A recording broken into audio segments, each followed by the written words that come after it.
Hey, welcome back to the Black and Gold Standard Podcast. And today we want to talk about our part four of our hits or busts, first round draft picks for the Pittsburgh Steelers. This is the last episode of this series, and today we'll be talking about the 2010s and just going over those guys.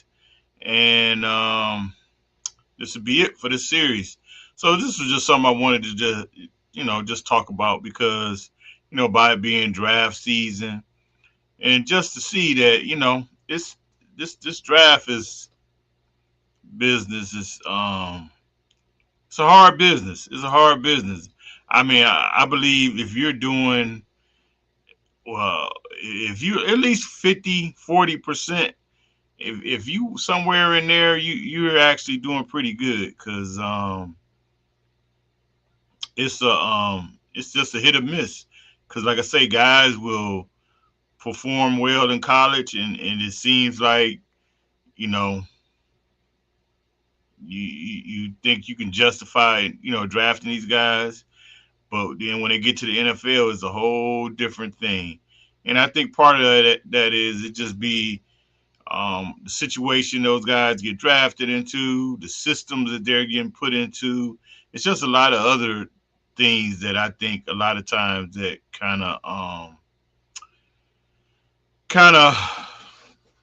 determine if this person is going to be a good player or not, or is he going to be a bust or a hit. Because I think for the most part, all these guys have talent, but it's just a matter of being in the right situation to show that talent. I believe. So with that said, we just get right into this and start off with this here. So our the best class of the 2010s. Um, I got the 2017 class. I got the 2017 class being probably the best class of the 2010s. And in that class, obviously you had T.J. Watt. He was the number one pick that year. Um, Juju Smith-Schuster was the number two pick that year. Um, the third pick, the first they had three. No, they had two third round picks. The first one was Cam Sutton, cornerback, and then the second third round pick that year was James Conner, and the fourth pick was not Brent Kiesel. That should be Joshua Jobs.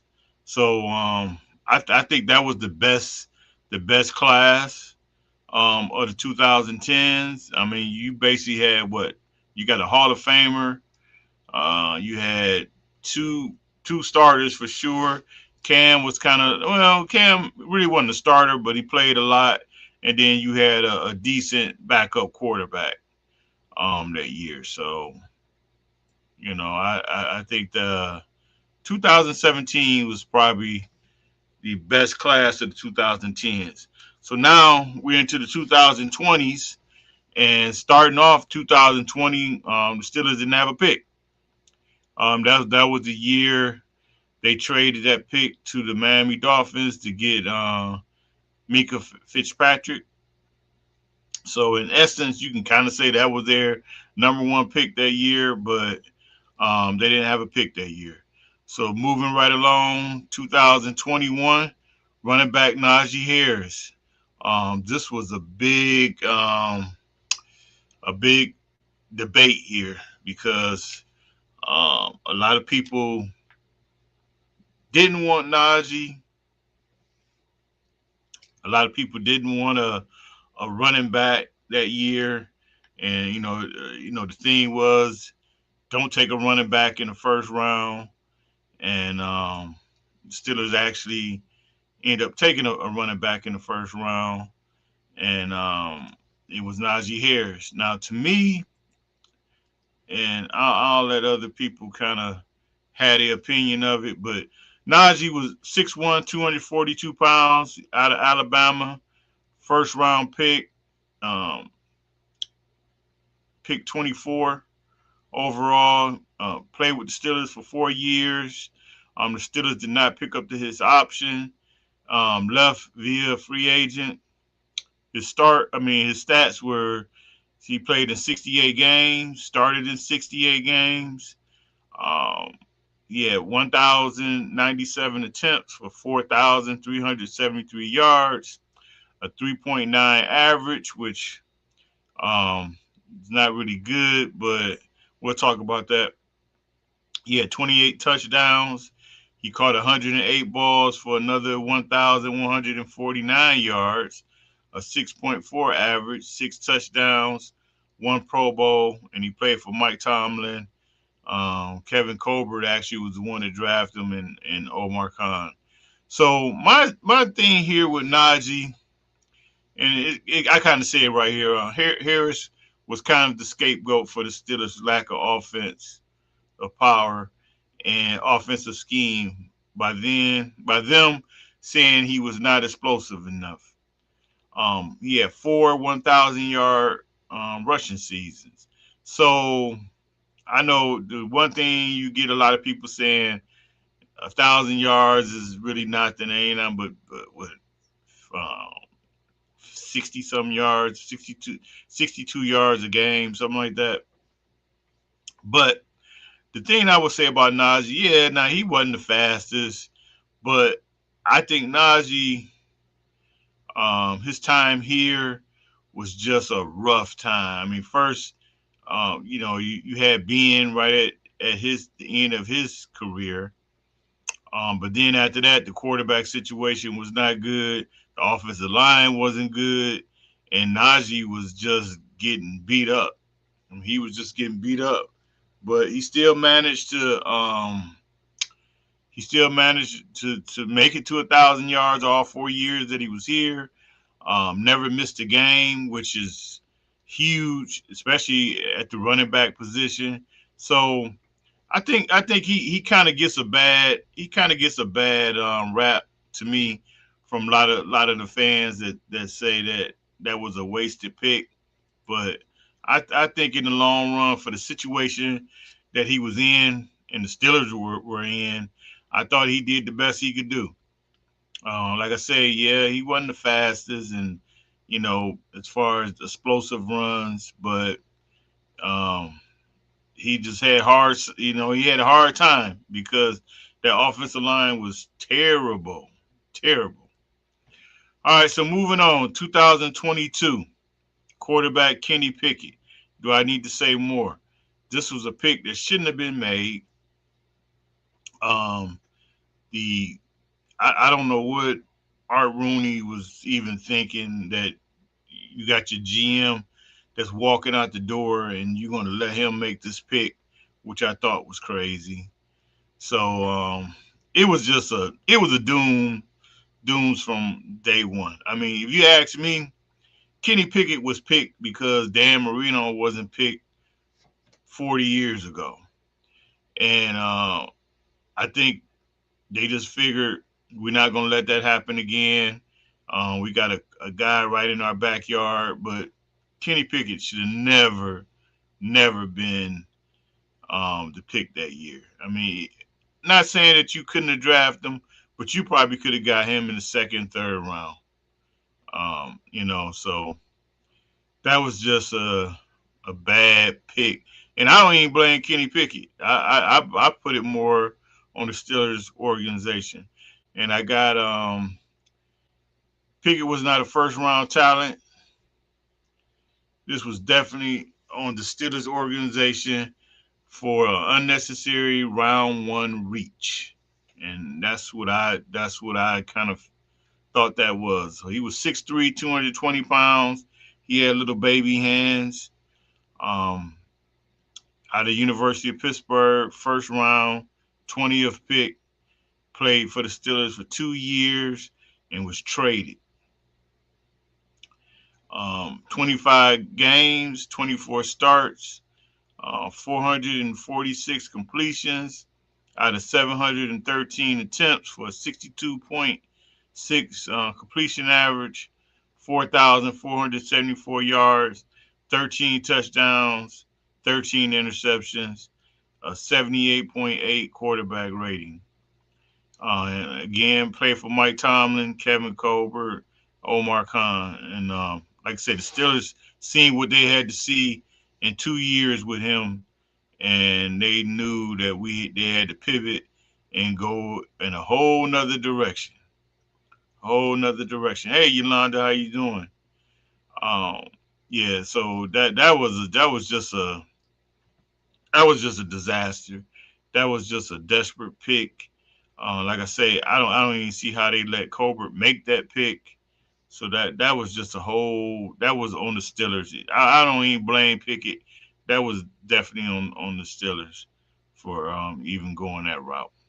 So moving right along, 2023 left tackle Broderick Jones. They actually moved up in the draft to get him. Again, kind of was a raw player, but seemed like he had a big upside. At least the Steelers thought he had a big upside. Still, I mean, he's still kind of writing his book.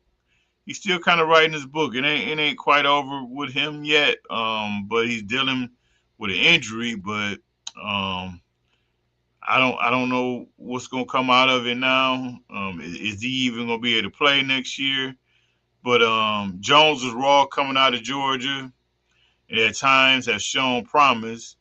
But at this point, he's very inconsistent. But he's still writing his story. But right now, I would say he's a bust. And now he's dealing with a neck injury that may threaten his career. So that's kind of where they at with him. Don't really know how this is going to end. 6'5", 300 pounds out of Georgia. First round, 14th overall pick. He played with the Steelers for 3 years. He's still there. 46 starts. 46 games, 38 starts. And he played for Mike Tomlin and Omar Khan. So this was Omar Khan's first draft pick. For his first #1 draft pick. And seems like it's not going to work out. But like I say, depending on if he can get over this injury, he's still kind of writing his book, and he got time to fix it, but he's running out of time. And I think with this injury he has now is really making it tough for him. So I don't know how this is going to end for him, but I wish the young man luck. All right, moving right along. As you can see, the Steelers invested in a lot of they invested in a lot of a lot of talent on the offensive line, and I kind of like that fact that they did that. So you got right tackle Troy Farmatube, and I like him. I think I think he's gonna be okay. So they lost him his rookie year. His rookie year he missed the season, and he's a, a great pass protector. He plays with a nasty demeanor. I think he has a high upside, and I think he's probably the cornerstone of the Steelers' offensive line right now. 6'4", 317 pounds. Played at the University of Washington. First round, a 20th pick overall. He's been with the Steelers for 2 years, still there. 18 games played, 18 starts. And he played for Mike Tomlin and Omar Khan. And like I say, I think the Steelers got a great one here. He's playing right tackle. It's a possibility maybe they could move him to guard But right now, I think they're gonna keep him at tackle. He has great feet. He's actually a good pick. He's a good pick, and I think he's just gonna get better. I'm really excited to see him, having the opportunity to get some better coaching with the coaching staff the Steelers have now, and I see him even taking his game to a higher level. So right now, I like the pick.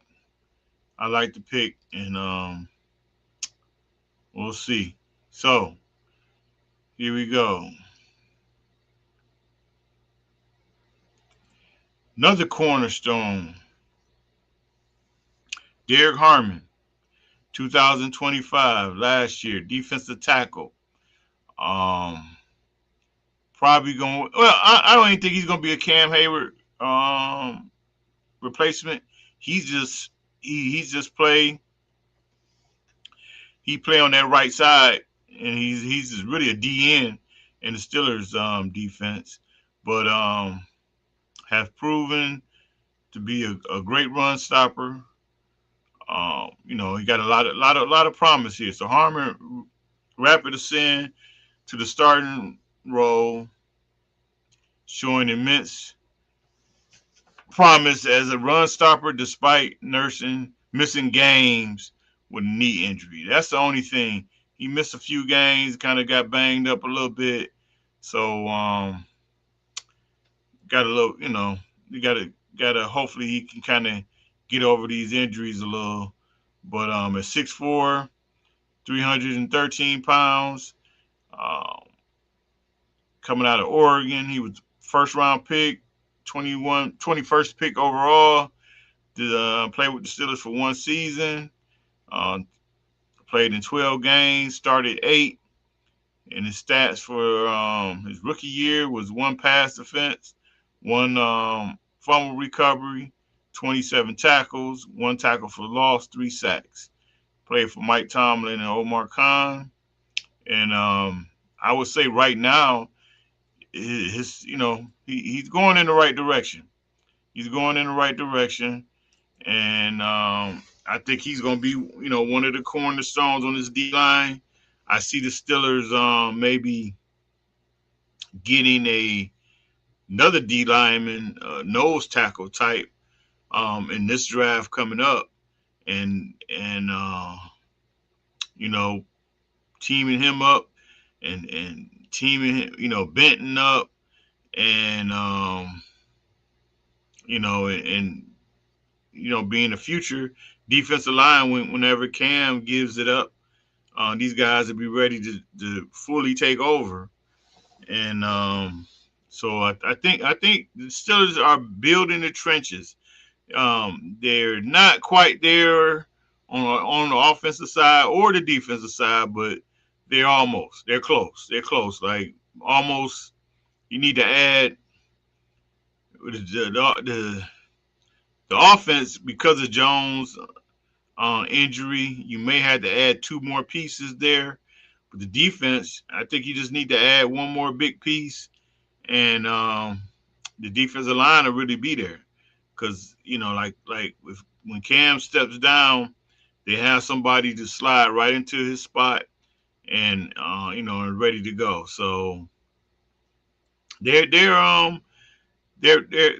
building their lines, and that's how you do it. That's how you do it. And I think what had happened with the Steelers was when they had a decent offensive line, they just ignored it for years.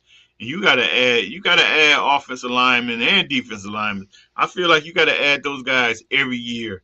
It shouldn't be a draft that you never don't draft an offensive lineman or a defensive lineman. You gotta just keep adding those guys, keep adding those guys. I mean, to me, I don't even mind having an extra guy, but you gotta keep going because, especially like with the Steelers, they're going to see on their offensive line. They got so many young guys that all those guys you not because you got a couple of those guys that's in the same contract years, so it may be a guy that you can't keep just because of um, their contract, and you're gonna have to make a decision. But by adding guys every year, even if you lose somebody, you got somebody that's ready to come in and step in there. So that's the one thing I will say about Omar. He's building this thing the right way, and we'll just see how it go. But right now, that is it. We'll see what 2026 bring. And with that said, make sure you like and subscribe, and we'll get into some combine things. I mean, I guess I think the receivers and quarterbacks may be tomorrow, so I'm definitely gonna be watching that and taking a big interest in that because that's really where the Steelers need to add some players. So with that said, you guys take care, and I'll talk to you later. All right, bye bye.